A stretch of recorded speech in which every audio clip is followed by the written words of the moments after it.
കേരളത്തിൽ സോഷ്യൽ മീഡിയയിലെ ഏറ്റവും ട്രെൻഡിങ് ആർട്ടിസ്റ്റ് ഇപ്പോൾ ആരാണെന്ന് ചോദിച്ചാൽ അതിനുത്തരം രേണു സുധി എന്ന പേരാണ്. അത് പക്ഷേ കണ്ടന്റ് കൊണ്ട് മാത്രമല്ല, രേണു സുധി നേരിട്ട സൈബർ ആക്രമണങ്ങൾ കൊണ്ടും അത് ഏത് തരത്തിലാണ് രേണു അതിനെ നേരിട്ടത് എന്ന നിലപാടും കൊണ്ടുകൂടിയാണ്. മിംക്രി താരവും സിനിമാ ആർട്ടിസ്റ്റുമായിരുന്ന കൊല്ലം സുധിയുടെ 2ാം ചരമവാർഷികത്തിന്റെ അന്ന് രേണു സുധിയാണ് ഇത്തവണ QAT വൈറലാവുക എന്ന് നമ്മൾ പുറത്തുനിന്ന് മീഡിയ എന്ന് നോക്കുമ്പോൾ അത് കണ്ടിട്ടുണ്ട്. പക്ഷെ ഇങ്ങനെ അങ്ങോട്ട് വൈറലാവുക എന്ന് പറയുന്നത് അത് രേണുവിനെ സംബന്ധിച്ചിടത്തോളം അത് അത്ഭുതപ്പെടുത്തുന്ന രീതിയിൽ അങ്ങനെ ട്രെൻഡിങ് ആയി സ്വയം അങ്ങനെ തോന്നുന്നുണ്ട്. കാരണം വൈറലാകുക എന്ന് പറഞ്ഞാൽ ഒരു മാക്സിമം കുറച്ച് ദിവസം അല്ലേ, അത് കഴിഞ്ഞ് പിന്നെ ആ ട്രെൻഡ് കഴിഞ്ഞ് അടുത്ത ആള് വരും. ഇത് വെച്ചാല് ഒരു റീല് ചെയ്തതിനെ തുടർന്ന് ദാസന കോഴിക്കോടുമായിട്ട് ചാന്ത് കുടഞ്ഞൊരു സൂര്യൻ അതൊന്ന് ചെയ്യുന്നത് ഞാൻ കണ്ടത് ഔട്ട് പറഞ്ഞു. പിന്നെ വൈറലായോ എയറിലാണോ ഒന്നും അറിയില്ല. അതുപോലെ തന്നെ ഇന്നീ നിമിഷം വരെ ഇങ്ങനെ ഓരോ ആരോപണങ്ങളും അതും ഇതും എന്താ പറയാ റിയാക്ഷൻ വീഡിയോസ് ആയിട്ടും എല്ലാം രേണു സുധി എന്ന് പറയുന്നൊരു കണ്ടന്റ് അല്ലെങ്കിൽ ഒരു സബ്ജക്റ്റ് യൂട്യൂബിൽ എവിടെയാണല്ലോ ഉണ്ട്. ഒരു ഇൻസ്റ്റാഗ്രാം തുറന്നാലോ, അല്ലെങ്കിൽ ഞാൻ തന്നെ അത്ഭുതപ്പെടുക, ഇൻസ്റ്റാഗ്രാം തുറന്നാലോ യൂട്യൂബ് തുറന്നാലോ വേണ്ട ഫേസ്ബുക്ക് തുറന്നാലോ ഈ ഒരു കണ്ടന്റിന് വ്യൂസും കൂടുതലാണ്. രേണു സുധി പേര് മതി, വ്യൂസും കൂടുതലാണ്, കമന്റ്സും കൂടുതലാണ്, എല്ലാം അങ്ങനെ തന്നെ നിൽക്കുന്നു. കണ്ടന്റിന് അപ്പുറത്തേക്ക് രേണു സുധിയാണ് ഇതിനകത്ത് കൂടുതലാവുന്നത്. അത് ശരിക്കും അത് സുഖമുള്ള കാര്യമാണ്. സുഖമുള്ള കാര്യമാണെന്ന് വെച്ചാൽ നല്ല കാര്യങ്ങളൊക്കെ നമുക്ക് എന്തായാലും മനസ്സിന് സുഖം തരുന്ന കാര്യങ്ങളാണ്. പക്ഷെ നമ്മൾ മനസ്സിൽ പോലും കാണാത്ത ചിന്തിക്കാത്ത കുറെ കാര്യങ്ങളൊക്കെ വരുമ്പോൾ അത് ഭയങ്കര സത്യമല്ലെന്ന് നമുക്ക് പറയാം, എഴുതുന്നവർക്ക് എഴുതി പിടിപ്പിക്കുന്നവർക്ക് പറയാം. പക്ഷെ അതൊക്കെ കാണുമ്പോൾ നമ്മൾ ഓർക്കും ഇതെന്താ സംഭവം, ഈ ഒരാളെ ഉള്ളോ ഈ സോഷ്യൽ മീഡിയക്കകത്തോ അല്ലെങ്കിൽ ഇങ്ങനെ കണ്ടന്റ് വരാൻ ഈ രേണു സുധി മാത്രമേ ഉള്ളോ എന്ന് ഞാൻ ചിന്തിക്കും. വേറെ എത്രയോ ആൾക്കാരുണ്ട്, അവർക്കാർക്കും ഈ ഒരു പ്രശ്നങ്ങളൊന്നും ഇല്ലല്ലോ. ആദ്യം വല്ലാതെ ഒന്ന് വിഷമിക്കുകയൊക്കെ ചെയ്തിട്ട് പിന്നീട് വല്ലാതെ ഇതങ്ങ് ഫേസ് ചെയ്യാം എന്ന് തീരുമാനിക്കും. ബോൾഡായിട്ട് മറുപടി പറയാം. പിന്നെ ആ മറുപടികളുടെ ഒരു ബഹളായിരുന്നു. അതങ്ങനെ അങ്ങനെ ഒരു അല്ല, നമ്മൾ കുറെ നെഗറ്റീവ് നോക്കുന്ന എല്ലാം നെഗറ്റീവ്സ് ആണ്. നെഗറ്റീവ്സ് ഞാൻ ഓരോ കാര്യത്തിൽ പറയുന്നത് നെഗറ്റീവ്സ് എല്ലാം എനിക്ക് ഓരോ അവാർഡ് പോലെ അല്ലെങ്കിൽ പൂമാല പോലെയാണെന്ന് പറയുന്ന സത്യമാണ്. കാരണം അത് എന്തായാലും പ്രതികരിച്ചിട്ട് കാര്യമില്ല. ഈ നെഗറ്റീവ് ഇടുന്ന മിക്ക ഫേക്കുകളാണ്. എന്നെ അത്ഭുതപ്പെടുന്ന വേറെ കാര്യം പെണ്ണുങ്ങൾ തന്നെയാണ്. ഞാൻ പ്രൊഫൈൽ നോക്കുമ്പോൾ ശരിയാണ് പെണ്ണുങ്ങളുടെ പ്രൊഫൈലിൽ നിന്നാണ്. അപ്പൊ ഞാൻ ആലോചിക്കും അവരെ കൊണ്ടൊന്നും പറ്റുന്നില്ല. അവര് കിടന്ന് സോഷ്യൽ മീഡിയ കാണിക്കുന്നുണ്ട്. കൂടി വന്ന 200 പേര് കാണും, അല്ലെങ്കിൽ 10 പേര് കാണും, അവരുടെ വീട്ടുകാരും കുടുംബക്കാരും. ഇതെന്ന് വെച്ചാൽ ലോകം മുഴുവനും എന്താ ഉള്ള മലയാളികൾ ഉണ്ടെങ്കിൽ അവർ കാരണം ഞാൻ എന്നെ പൊക്കി പറഞ്ഞല്ല, മിനിഞ്ഞാന്ന് ഞാൻ ജസ്റ്റ് ചുമ്മാ ഒരു റീൽ ഇട്ടതാണ്, ഒരു ഡാൻസ് വീഡിയോ. വൈകിട്ടായപ്പോ 4 ഇന്നലെയാണ് മിനിഞ്ഞാന്ന് 3.5 മില്യൺ, ഇന്ന് 4 മില്യൺ വ്യൂസ് ആണ്. എന്നെ അത്ഭുതപ്പെടുത്തുന്നതാണ്. സത്യം പറഞ്ഞാൽ ഭയങ്കര അത്ഭുതത്തോട് തന്നെയാണ് ഞാൻ നോക്കുന്നത്. അപ്പൊ ഈ നെഗറ്റീവ്സ് എല്ലാം ഞാൻ പറഞ്ഞു വന്ന ഈ നെഗറ്റീവ്സ് കിട്ടി ഞാൻ സത്യം പറഞ്ഞ എന്റെ മനസ്സ് കല്ലായി തന്നെയാണ് ഇരിക്കുന്നത്. ഇനിയിപ്പം എന്റെ തല പോകുന്ന കാര്യം എനിക്കിനി നേരിടേണ്ടി വന്നാലും ഞാൻ ഇങ്ങനെ തന്നെ പോകത്തുള്ളൂ. ഞാൻ അങ്ങനെ ഉറച്ചു പോയി. എല്ലാ ഫീൽഡിലും അസൂയയും കോമ്പറ്റീഷനും ഒക്കെ ഉണ്ട്. പക്ഷെ സോഷ്യൽ മീഡിയ താരങ്ങളുടെ ഇടയിൽ അത് കുറച്ച് കൂടുതലാണ്. ഞാൻ ഒരു കാര്യം പറയട്ടെ, ഞാൻ സത്യം പറഞ്ഞാൽ എനിക്ക് സോഷ്യൽ മീഡിയയിൽ ഇങ്ങനെ ഹൈപ്പാകണം എന്ന് പറഞ്ഞ് വന്നൊരു വ്യക്തിയല്ല ഞാൻ. സത്യം പറഞ്ഞാൽ സോഷ്യൽ മീഡിയയെ പറ്റി യാതൊരുവിധ ABCD അറിയാത്ത ഒരു വ്യക്തിയായിരുന്നു ഞാൻ. അപ്പൊ ഞാൻ സുധിച്ചേട്ടൻ മരിച്ചു കഴിഞ്ഞ ഓരോ ഇന്റർവ്യൂസ് ആണ് ആദ്യം അതിങ്ങനെ പോയി പ്രൊഫഷണലായിട്ട് റീല് ചെയ്യാൻ തുടങ്ങി. റീല് ചെയ്തപ്പോഴാണ് ഇങ്ങനെ വൈറലാവുന്നത്. പിന്നെ ഞാൻ ആലോചിച്ചു ഞാൻ എന്തായാലും ഒരു ആർട്ടിസ്റ്റ് ആയിട്ട് മാറിക്കഴിഞ്ഞു. ഞാൻ ഇനിയും എനിക്ക് കംഫോർട്ടബിൾ ആയിട്ടുള്ള വേഷങ്ങൾ ഞാൻ ചെയ്യണം. അതിന് നാട്ടുകാർ അല്ലെങ്കിൽ നെഗറ്റീവ് അടിച്ചാലും അതടിച്ചാലും നമ്മൾ അതാകുന്നില്ല. നമുക്കൊരു വരുമാന മാർഗം. ആദ്യം എനിക്ക് വരുമാനമായിട്ടാണ് ഈ അഭിനയത്തെ എനിക്ക് തോന്നിയത്. പിന്നെ അത് പാഷനായി. പിന്നെ കൊച്ചിൻ സംഘം ആ ഫീൽഡിൽ പലയിടത്തും പറഞ്ഞിട്ടുണ്ട്. പക്ഷെ നമ്മളൊരു ചാനൽ ഇന്റർവ്യൂ ആണ് ചോദിക്കുക, ഇത് സ്വയം അങ്ങ് തെരഞ്ഞെടുത്തായിരുന്നില്ല, മറ്റു ജോലികൾ നോക്കി, പക്ഷെ അത് ഒരുപക്ഷെ അത്രയും വരുമാനം ഉണ്ടായില്ല, അതുകൊണ്ട് ഇതല്ലാതെ മറ്റൊരു ഓപ്ഷൻ ഉണ്ടായില്ല, അങ്ങനെ ഇതിലേക്ക് വരികയാണ് ചെയ്തത്. എങ്ങനെയായിരുന്നു? ഞാൻ സത്യം പറഞ്ഞാൽ ഇതിലേക്ക് സുധിച്ചേട്ടനുള്ളപ്പം അവരുടെ കൂടെ കൊസു TV എന്ന് പറഞ്ഞ ഞങ്ങൾക്ക് വെബ് സീരീസ് ഉണ്ടായിരുന്നു. 4 എപ്പിസോഡിലും സുധിച്ചേട്ടൻ്റെ കൂടെ അഭിനയിച്ചാണ് ഞാൻ. അപ്പൊ അതൊന്നും ആരും അന്ന് മൈൻഡ് ചെയ്തിട്ടില്ല, കണ്ടിട്ടില്ല.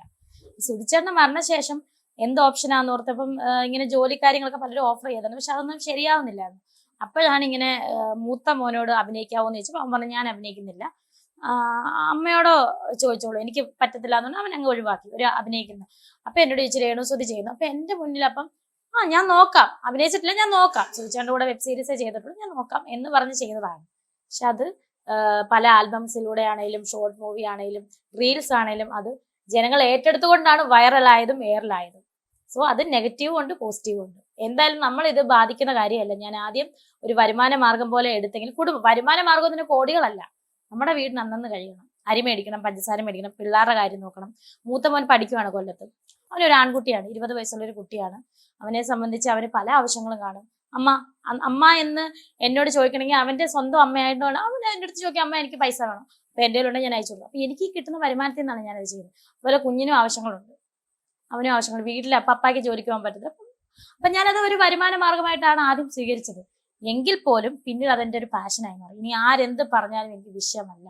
കാരണം വരുമാന മാർഗമായിട്ട് സ്വീകരിച്ച ആ സമയത്ത് ഈ നെഗറ്റീവ് വരുമ്പോൾ ഒരു ചെറിയ ഒരു നെഗറ്റീവ്, പക്ഷെ എന്റെ പാഷനാണ്. ഇനി എന്നെ സംബന്ധിച്ച് ഇതൊന്നും വിഷയമല്ല.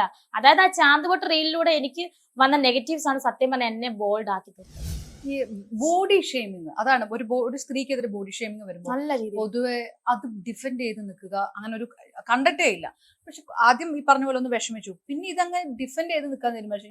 എനിക്കിതൊന്നും വിഷയമല്ല, ഞാൻ ഈ കോസ്റ്റ്യൂം ഇടും, ഞാൻ ഇതേ രീതിയിൽ തന്നെ പെരുമാറും. അങ്ങനെ ഒരു സ്ട്രെങ്ത് കിട്ടി അല്ലേ? അത് സത്യം പറഞ്ഞാൽ ആർക്കും കിട്ടുന്നതല്ല.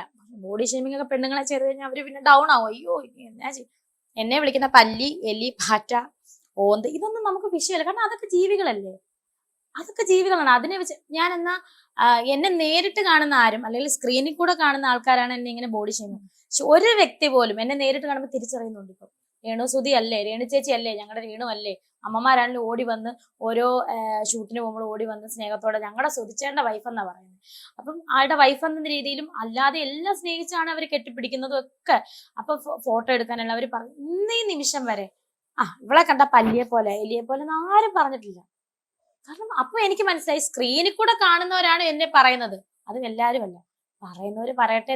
എന്നെ നേരിട്ട് മനസ്സിലാക്കാൻ ഒരു 5 പേരുണ്ടെങ്കിൽ എനിക്കത് മതി.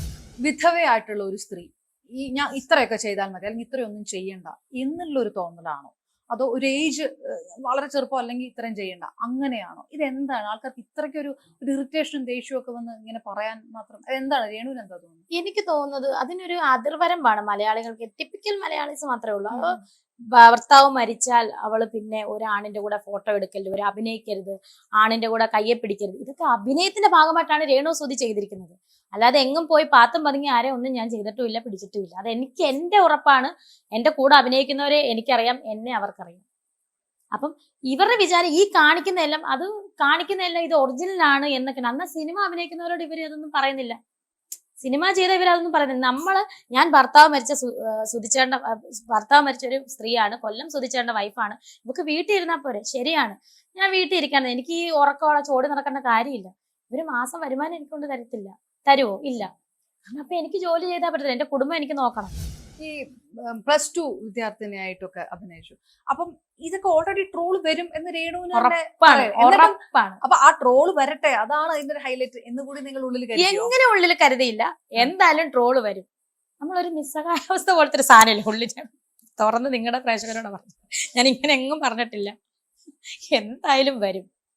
എന്നാ പിന്നെ വന്നോട്ടേന്നേ, നേരിടാം എന്നുള്ളൊരു മട്ടാണ്. അല്ലാതെ ട്രോള് വന്നാൽ നമ്മൾ ഇതാകും എന്നൊരു സംഭവമില്ല. എന്തായാലും ട്രോള് വരും, എന്നാൽ നേരിടാന്നേ, ആ ഒരു ഇതാണ് എനിക്ക്. ഒരു നിസ്സഹായാവസ്ഥയിൽ നിന്ന് വന്നൊരു സാധനം തന്നെയാണത്. ഈ ഇപ്പൊ അഭിനയമാണ് പാഷൻ എന്ന രീതിയിലേക്ക് ഇപ്പൊ എത്തി, അങ്ങനെ ആയിരുന്നില്ല തുടക്കത്തിൽ. അപ്പൊ ഇനി ഇപ്പം ഇതൊരു ജീവിതത്തിന്റെ ഒരു ആവശ്യം കൂടിയാണ് മുന്നോട്ട് പോകുന്നത്. പക്ഷെ അഭിനയം പാഷനായി വരുമ്പോൾ ഇതിൽ നിന്നെല്ലാം മാറി അല്ലാത്ത കഴമ്പുള്ള അങ്ങനെയുള്ള കഥാപാത്രങ്ങളോട് ചെയ്യുന്ന ആ ഒരു അഭിനയത്തിന്റെ തലത്തിലേക്ക് കൂടെ വരണം. സീരിയസ് കഥാപാത്രം. ഞാൻ ചേഞ്ച് എന്ന് പറയുന്നൊരു മൂവി ഉണ്ടായിരുന്നു, നിതീഷ് കെ നായർ സാറിന്റെ. അപ്പം അതിൽ നല്ലൊരു വേഷമാണ്. ഒരു 2-3 സീനേ ഉള്ളെങ്കിലും ഒരു മയക്കുമരുന്ന് അടിമപ്പെട്ട ഒരു 18 വയസ്സുള്ള ഒരു മകന്റെ അമ്മയായിട്ടാണ് ചെയ്യുന്നത്. അവനെ പോലീസ് സ്റ്റേഷനിൽ ചെന്ന്, സീൻ പറയുന്നില്ല, അങ്ങനെ ആ സിനിമ ഇറങ്ങാറായി. സോ ആദ്യ മൂവി അതല്ല, ചെയ്തോണ്ടിരിക്കുന്ന വേറെ മൂവി ഉണ്ട്, ദയാവതം എന്ന് പറയുന്ന മൂവി ഉണ്ട്. മഹീൻകർ കേച്ചേരിയും ഡയറക്ടർ സുഭാഷ് ശിവയും, ഇവരുടെ 2 പേരുടെ ഡയറക്ഷനുള്ള. അതില് ബിഗ് ബോസ് താരം രജിത് സാർ ഉണ്ട്, അതുപോലെ ജിൻഡോ ഉണ്ട്, നന്ദകിഷോർ സാറുണ്ട്, ഞാനുണ്ട്, പല ആർട്ടിസ്റ്റുകളും ഉണ്ട് ഇതിലും. മെയിനായിട്ട് ചെയ്യുന്ന ഇത്രയും പേരാണ്. ഇപ്പൊ എത്ര സിനിമയായി? ഇപ്പം ദയാവതം ചെയ്തു കഴിഞ്ഞു, കണ്ടിന്യൂസ്ലി ഷൂട്ട് നടപ്പുണ്ട്. എന്റെ ഇത് കഴിഞ്ഞു. പിന്നെ ചേഞ്ച് കംപ്ലീറ്റ് കഴിഞ്ഞു. അത് ശിവജി ഗുരുവായൂർ സാറിന്റെ മകനാണ് അഭിനയിക്കുന്നത്, ആളും ഉണ്ട്. ശിവജി ഗുരുവായൂർ സാറും ഉണ്ട്, രജിത് സാറും ഉണ്ട്. അപ്പം നമ്മളെല്ലാരും കൂടെ എനിക്കൊരു വേഷം, ആ വേഷം എന്ന് പറഞ്ഞാൽ ഒരൊറ്റ സീനേ ഉള്ളെങ്കിലും അത് കരഞ്ഞ് നിലവിളിക്കുന്ന ഒരു നല്ലൊരു സീരിയസ് ക്യാരക്ടർ തന്നെയാണ് എനിക്ക്. സാമ്പത്തികമായിട്ട് ഇപ്പം കൊല്ലം സുധി മരിക്കുന്ന സമയത്ത് ഇത് ഒരു പ്രതിസന്ധിയിൽ കൂടെ കടന്നു പോകുന്ന ഒരു കുടുംബത്തെ അതിൽ നിന്ന് കരകയറ്റാൻ വേണ്ടിയിട്ട് രേണു എന്ന ഒരാളാണല്ലോ ഇപ്പൊ കുടുംബത്തിന്റെ അത്താണി, അത് വലിയ ബുദ്ധിമുട്ടായിരുന്നു ഈ 2 വർഷം. നമ്മളെ സംബന്ധിച്ച് മരിച്ച സമയത്ത് ഒരുപാട് പേരൊക്കെ ഹെൽപ്പും കാര്യങ്ങളൊക്കെ ചെയ്തിരുന്നു, ഇല്ലെന്നല്ല.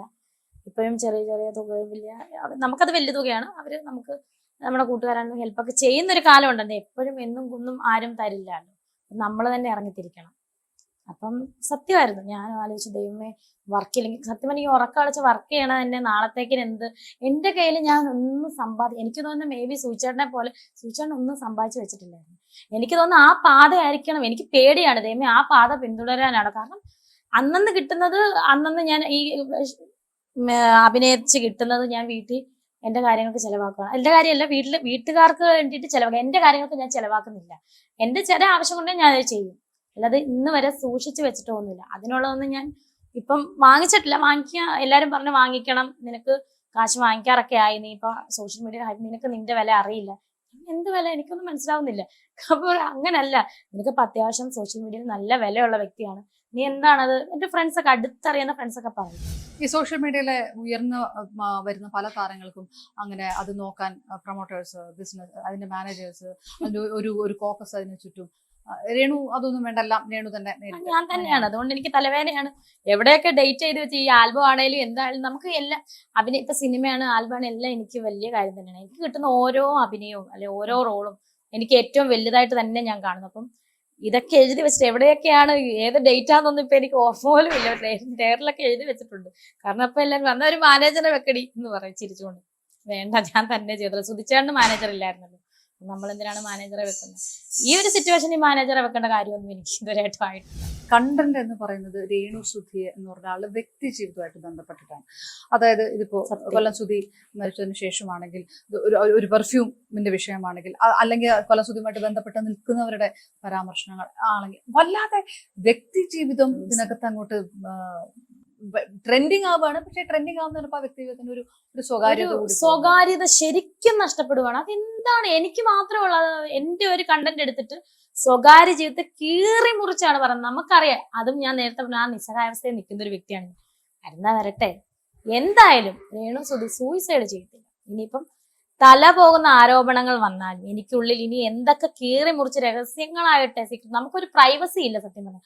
നമ്മുടെ വ്യക്തി ജീവിതത്തെ കീറി മുറിച്ച് അതിൽ നിന്ന് എടുത്തിട്ടാണ് ഈ കിടന്ന ട്രോളന്മാരാണേലും അല്ലെങ്കിൽ ചിലവരേ ഉള്ളു കേട്ടോ, അവരെടുത്തിട്ട് പെരുമാറും. പക്ഷെ നമുക്ക് അതും ഒരു നിസ്സാരസ്ഥ. ഞാനത് പോട്ടെ, എന്തേലും ആട്ടെ. ഞാൻ എന്നോട് തന്നെ രേണു സുധി മരിക്കില്ല, ഞാൻ തല പോലെ ഞാൻ മരിക്കത്തില്ല, ഞാൻ തല്ലിക്കൊല്ലണം, അല്ലെങ്കിൽ മരിക്കൂല. കഴിഞ്ഞ ദിവസങ്ങളിലൊക്കെ ആദ്യ ഭാര്യ എന്ന് പറയുന്നവരുടെ വീഡിയോ വരിക, ഇത്തരം വല്ലാതെ പേഴ്സണൽ ജീവിതത്തിലേക്ക് കടന്നു വരുന്ന കാര്യങ്ങളൊക്കെ ഉണ്ടായിരുന്നു. രേണു സുധിയുടെ പേര് രേഷ്മ. ഞാൻ എന്താണ് ഈ ഒരു 3-4 ദിവസങ്ങളുടെ ഇടയിൽ എനിക്കറിയാം സത്യം പറഞ്ഞാൽ തലയ്ക്ക് വട്ട്. ഒന്നാമതേ സുധിച്ചേണ്ട ആണ്ടാണ്, അതുകൊണ്ട് ഇതൊന്നും എന്നെ ബാധിക്കും. എനിക്ക് ആരും അയച്ചു തരില്ല. അബദ്ധത്തിൽ ആരെങ്കിലും അയച്ചു തന്നെങ്കിൽ രേണു സോറി കേട്ടോ എന്ന് ഡിലീറ്റ് ചെയ്യും ലിങ്ക്. ഞാൻ ഇതൊന്നും കാണത്തില്ല. എവിടെ നിലയ്ക്ക് കേൾക്കുന്നതാണ് ഞാൻ ഈ കേൾക്കുന്നത്. സത്യം പറഞ്ഞാൽ മരണപ്പെട്ടു പോയ ഒരാളെ പറ്റിയാണ് ഈ പറഞ്ഞുണ്ടാക്കുന്നത്. എന്നെ പറ്റി പറഞ്ഞോട്ടെ, എനിക്ക് വിഷയമല്ല. രേണു സുധി എന്നുള്ള പേരെടുത്ത് പറഞ്ഞോട്ടെ. പക്ഷെ ഈ മരണപ്പെട്ട് മണ്ണോട് മണ്ണ് ചേർന്ന വ്യക്തിയാണ് സുധിച്ചേട്ടൻ. ആളുടെയും കൂടെ ഒരു പ്രൈവസി, മരിച്ചു പോയവരെ നമ്മൾ ബഹുമാനിക്കണമെന്ന് ഞാൻ പഠിച്ചിട്ടുള്ളത്. ആളുടെ പ്രൈവസി പോലും നശിപ്പിച്ചുകൊണ്ട് എന്തൊക്കെയാണ് ഓരോരുത്തർ കാട്ടിക്കൂട്ടുന്നത്. അതൊക്കെ അവര് ഫെയിം ആകാനാവാം. എന്നെ സംബന്ധിച്ച് അതിലൊന്നും ഒരു സത്യമില്ല. എനിക്ക് അതിനെപ്പറ്റി എനിക്കറിയാം. സുധിച്ചേട്ടന്റെ വൈഫിനെ എനിക്കറിയാം, ആള് മരിച്ചുപോയി. അതായത് കിച്ചുവിനെ പ്രസവിച്ച അമ്മ. അതല്ലാതെ എനിക്കെന്തറിയാന്. ഞാൻ സുധിച്ചേട്ടൻ തന്നെ. അപ്പം ഞാനൊരു കാര്യം പറയാം. സുധിച്ചേട്ടൻ സ്റ്റാർ മാജിക് എന്നൊരു ഷോയില് വന്നപ്പോ എന്നെയും കിച്ചുവിനെയും ഋതപ്പനെയും പരിചയപ്പെടുത്തുന്ന ഒരു ഭാഗമുണ്ട്. നിങ്ങളത് കണ്ടാൽ നിങ്ങൾക്ക് മനസ്സിലാവും. സുധിച്ചേട്ടൻ എന്താണ് പറയുന്നത്. എനിക്ക് രണ്ടാമതായിട്ട് കൊണ്ടുവന്ന എന്റെ വാവക്കുട്ടനാണ് രേണു എന്ന് പറഞ്ഞാണ് എന്നെ ചേർക്കുന്നത്. അത് ഒന്നും കൂടെ റിപ്പീറ്റ് ചെയ്താൽ നിങ്ങൾക്ക് മനസ്സിലാവും. അത് എന്റെ വാക്കുകളല്ല, ഇതാണ് ദൈവം ഓരോ കയ്യൊപ്പുകളായിട്ട് എഴുതി വെക്കുന്ന സത്യങ്ങളെന്ന് ഞാൻ മനസ്സിലാക്കിയിട്ടുള്ളത്. കാരണം അങ്ങനെ ഒരു വാക്ക് സൂചിച്ചാണ് അവിടെ പറഞ്ഞില്ലെങ്കിൽ ഇപ്പൊ ഈ പറഞ്ഞാൽ ഞാൻ എന്തായാലും എന്ത് പറയും എനിക്കറിയില്ല മറുപടി കൊടുക്കാൻ. കാരണം എനിക്ക് ആള് വന്ന ലൈഫാണ് എനിക്ക് ഇങ്ങോട്ടുള്ള ലൈഫ് അറിയത്തുള്ളൂ. അതിന്റെ ബാക്കിലോട്ടുള്ള ലൈഫ് ഞാൻ ചെയ്യാൻ പോയിട്ടില്ല. ആള് പറയുന്നത് എനിക്കറിയത്തുള്ളൂ. ഇപ്പൊ രേണു സുധി എന്ന് പറയുന്ന ഒരു ആർട്ടിസ്റ്റ് വളർന്നു വരുന്നത് കൊണ്ടാണോ ഈ ആക്രമണം? അതല്ലെങ്കിൽ ഒരു പക്ഷെ എനിക്ക് തോന്നുന്നത് അത് തന്നെയാണ്. ഞാൻ വളർന്നു വരിക എന്ന് പറഞ്ഞ മാം ഏതൊരു വ്യക്തിക്കും അല്ലെ ഇങ്ങനെ പറയുന്നവർക്കൊക്കെ ഒരു ഇതുണ്ട്. അവര് ആൾക്കാർ 4 പേര് തിരിച്ചറിയണം. എനിക്ക് അങ്ങനത്തെ ഒരു വ്യക്തി, ഞാൻ അങ്ങനത്തെ ഒരാളുമല്ല.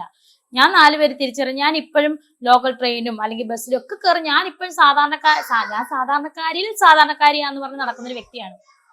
സുധിച്ചേട്ടൻ അതാണ് എന്നെ പഠിപ്പിച്ചു തന്ന പാഠം. അപ്പൊ ഇവരൊക്കെ സ്ക്രോൾ ചെയ്ത് നോക്കി എപ്പോഴും രേണു ഇപ്പോൾ 24 മണിക്കൂർ ഇപ്പൊക്കെ തന്നാ കൊടുത്താലോ എന്നുള്ളത്. ഇവളെന്നെ അങ്ങനെ കേറുന്നത്, അവൾ വെറുതെ കിടന്നവള് അവളിത് എപ്പോഴും സോഷ്യൽ മീഡിയയിൽ ആക്റ്റീവ് ആണല്ലോ, ഇതെന്തുകൊണ്ടാണ് അവർക്ക് വീട്ടിൽ ഇതൊക്കെ കൊണ്ടുള്ള ഒരു എന്താ പറയാ ഫ്രസ്ട്രേഷൻ കൊണ്ടായിരിക്കും അവർ ഇതൊക്കെ ചെയ്യുന്നത്. ഒന്നെങ്കിൽ അതായിരിക്കും. രണ്ടാമത് ഞാൻ ചിന്തിച്ചപ്പം അവരും കൂടെ ഫേമസ് ആകാനായിരിക്കും അവർ ഈ ആരോപണങ്ങളായിട്ടൊക്കെ വരുന്നത്. എനിക്കിങ്ങനെ ഈ പറയുന്ന കാര്യം എനിക്ക് നേരിട്ട് അറിയത്ത പോലുമില്ല. സപ്പോസ് സുധിച്ചേട്ടന്റെ ആദ്യ വൈഫ് മരിച്ചു പോയതാണ്. ആളെ പോലും എനിക്ക് നേരിട്ട് ഞാൻ കണ്ടില്ല. ഒരു പ്രാവശ്യം കണ്ട് മരിക്കുന്നതിന് കുറെ നാൾ മുന്നേ വീഡിയോ കോൾ ജസ്റ്റ് ഒന്ന് കണ്ടു ആ കുട്ടി. ഞാൻ മിണ്ടിയിട്ടുമുണ്ട്, ജസ്റ്റ് മിണ്ടിയിട്ടുമുണ്ട്. അല്ലെ നേരിട്ട് എനിക്ക്, കാരണം സുധിച്ചേട്ടന്റെ ലൈഫ് എനിക്ക് പുറകോട്ടുള്ള ലൈഫ് ചെയ്യേണ്ട കാര്യം എനിക്കില്ല. ഏട്ടനെ സംബന്ധിച്ച് ഏട്ടൻ ചിലപ്പം എന്റെ കാര്യങ്ങൾ ചോദിക്കും. പക്ഷെ ഞാൻ ചോദിക്കുമ്പോൾ ചേട്ടൻ പറയും വേണ്ട, അത് ഇത്രയ്ക്കേ ഉള്ളൂ ആവട്ടെ, ചോദിക്കണ്ട, നമുക്ക് മുന്നോട്ട് നമ്മുടെ ലൈഫായിട്ട് പോകാം. നീയാണ് എന്റെ ലൈഫ്, എന്റെ പിള്ളേരാണ്. സുധിച്ചേട്ടനുണ്ടായ ഒരു കുഞ്ഞില്ലേ എനിക്ക്, അത് സുധിച്ചേട്ടനെ പറിച്ചു വെച്ചേക്കുമല്ലേ, അതുപോലെ. പിന്നെ എനിക്ക് ആളും ഞാനും മാരേജ് ചെയ്ത മാരേജ് സർട്ടിഫിക്കറ്റ് എൻ്റെ കയ്യിലുണ്ട്. എനിക്കതുപോലെ. പിന്നെ എന്തിനാ ഞാൻ ഈ ആരോപണങ്ങൾക്കെല്ലാം മറുപടി കൊടുക്കാൻ പോകും? ഈ പേര് ഒക്കെ പറഞ്ഞിട്ടാണോ ഇപ്പൊ പുതിയ വിഷയം? അതാണോ ഈ പേര്? രേണു സുധി വീട്ടിലിട്ട പേരാണ്? രേണു എന്നായിരുന്നു എന്റെ യഥാർത്ഥ പേര്. എന്റെ അമ്മയുടെ ചരിത്രമായി ഇട്ട പേരാണ് കുഞ്ഞിലെ. രേണു എന്നുള്ളതാണ് എന്റെ പേര്.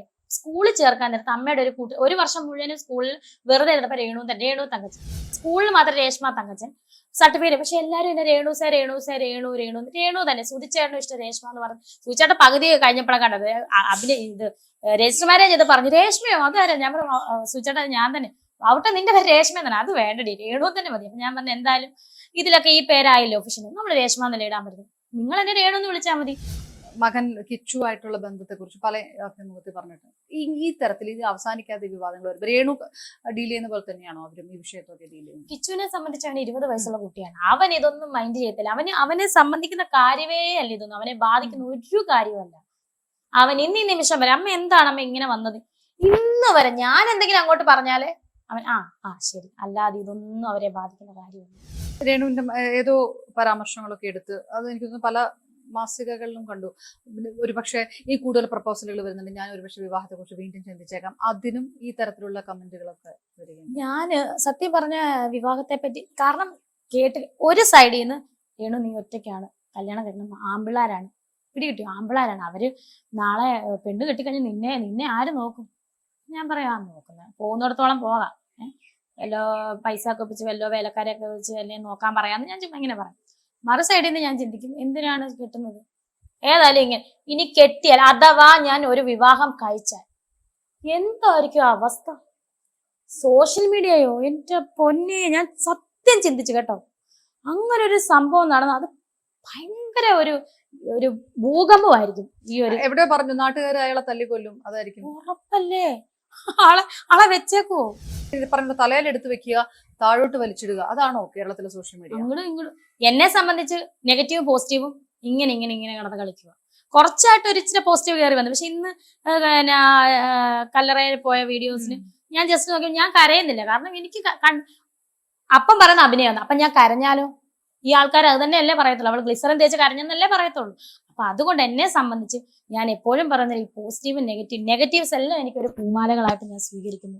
പോസിറ്റീവ് പറയുന്നവർക്ക് ഒരുപാട് നന്ദി, സപ്പോർട്ടിന് നന്ദി, ഇതേ ഞാൻ പറയുന്നു.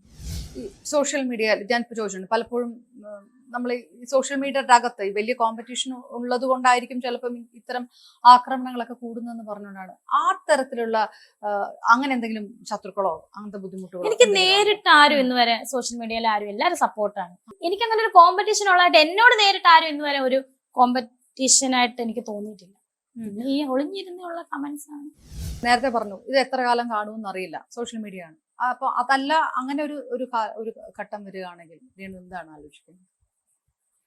നമുക്കറിയാലോ നമ്മൾ ഫെയിം അല്ല എന്ന്. അതായത് അങ്ങനെ താന്ന് നമ്മൾ യൂട്യൂബ് നോക്കും, ഞാനല്ല. ഓക്കെ, എന്താ ചെയ്യുക, ജോലി വല്ലതും കിട്ടുമോ? അതായത് ഇനി വല്ലൊരു അഭിനയിക്കാൻ വിളിച്ചാൽ പോവും, അല്ലെങ്കിൽ നമ്മൾ എന്തെങ്കിലും ഒരു എന്താ പറയാ അഭിനയം ഒരു ജോലി പാഷനാണ്. അതുപോലെ അഭിനയിക്കാൻ ആരും വിളിച്ചില്ലെങ്കിൽ എനിക്കിപ്പം അയ്യോ എന്നെ വിളിക്കണമെന്ന് കരഞ്ഞോണ്ടൊന്നും പോകാൻ പറ്റൂലല്ലോ. നമ്മൾ അറിയാവുന്നവരാണ് നമ്മളെ വിളിക്കും. അല്ലെങ്കിൽ അയ്യോ രേണു സുധിക്ക് അവള് അഭിനയിച്ച് വരുന്നുണ്ട് നമുക്ക് കൊടുത്തേക്കാന്ന് പറഞ്ഞ് അങ്ങനെ അഭിനയിക്കാൻ വിളിച്ചാൽ ഞാൻ അഭിനയിക്കും. അല്ലെങ്കിൽ പട്ടിണി കിടക്കാൻ പറ്റത്തില്ല.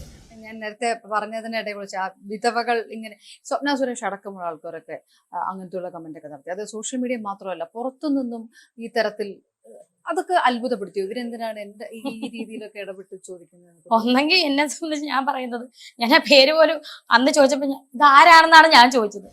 അല്ലെങ്കിൽ അവരുടെ അഭിപ്രായം പറഞ്ഞായിരിക്കും.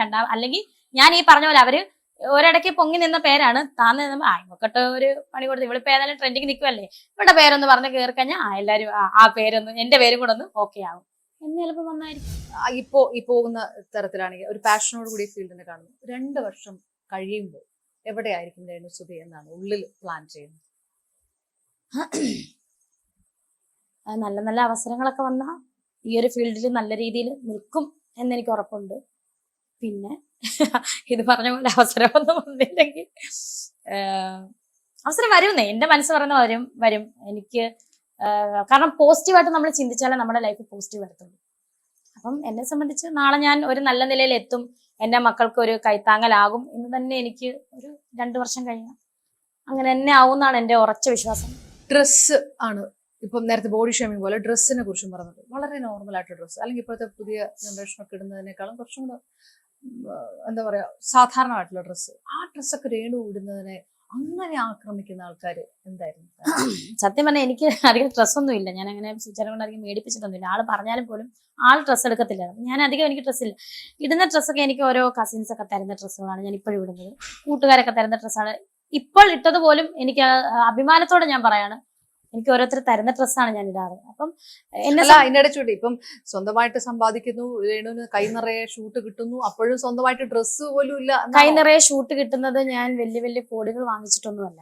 ഞാൻ അന്ന് പറഞ്ഞു എന്റെ കുടുംബത്തിന് വേണ്ടിയിട്ടാണ്. എന്റെ കുടുംബത്തിൽ എന്റെ പപ്പ ഉണ്ട്, അമ്മയുണ്ട്, കുഞ്ഞുണ്ട്, പിന്നെ ചേച്ചി ഫാമിലിയൊക്കെ തൊട്ടടുത്താ താമസിക്കുന്നത്. നമുക്കൊരു കൈത്താങ്ങലുണ്ട് ചെറിയ രീതിയിലാണല്ലോ. അവരെ കൊണ്ട് പറ്റുന്ന ഒരു കൈത്താങ്ങൽ. പക്ഷെ എന്നും മുന്നും അവർക്കിപ്പം അവരുടെ നിന്ന് മേടിക്കാൻ പറ്റുമോ? അവരും നമ്മളെപ്പോലെ പാവങ്ങള്. അപ്പൊ അവർക്കും ചെറിയൊരു ജോലിയാണ്. അപ്പം ഞാൻ എന്താ പറയാ, ഈ കിട്ടുന്ന പൈസ നമ്മുടെ വീട്ടിൽ ഒരുപാട് ആവശ്യമില്ല. പിന്നെ കിച്ചുവിനും എന്തെങ്കിലുമൊക്കെ അവൻ ചോദിക്കുമ്പോൾ, അവൻ 20 വയസ്സുള്ള ഒരു കുട്ടിയാണ്, ഞാൻ പറഞ്ഞത് അവൻ എന്തെങ്കിലും ആവശ്യം ഉണ്ടെങ്കിൽ ഞാൻ കൊടുക്കും. ഇതെല്ലാം ഈ നിൽക്കുന്ന ഡ്രസ്സ് എനിക്ക് വാങ്ങിക്കാൻ എവിടെ തികയാൻ? അപ്പൊ എനിക്ക് കിട്ടുന്ന ഡ്രസ്സ് എന്റെ കൂട്ടുകാരാണേലും തരും. ഞാൻ സന്തോഷത്തോടു കൂടി, അല്ല നീ ഇട്ട ഡ്രസ്സാണോ അങ്ങനൊന്നുമില്ല, ഞാനത് അടിപൊളിയായിട്ട് ഇടും. ഹെൽത്ത് നോക്കാൻ സമയമില്ല, ബാക്കി ഇപ്പൊ ഡ്രസ്സ് പോലും ഇതാണ് എന്ന് പറഞ്ഞു. അപ്പോഴും ഇപ്പൊ രേണുവിന്റെ ലൈഫ് മാറിക്കൊണ്ടിരിക്കും. രേണു എനിക്ക് ബ്യൂട്ടി പാർലറുകൾ, ടെക്സ്റ്റൈലുകളുടെ റാമ്പില് ഒക്കെ കണ്ടു. അങ്ങനെ ഒരു വേറെ ഒരു ഫീൽഡിലേക്കൊക്കെ അവിടെയൊക്കെ ചെല്ലുമ്പോ അവര് എങ്ങനെയാണ് രേണുവിനെ സ്വീകരിക്കുന്നത്? ഭയങ്കര സ്നേഹമാണ് കേട്ടോ. എവിടെ ചെന്നാലും ഇപ്പം റാമ്പിൽ പോയത് തന്നെ ഒരു സിനിമയുടെ പ്രമോഷനായതിന്റെ ഭാഗമായിട്ടാണ്.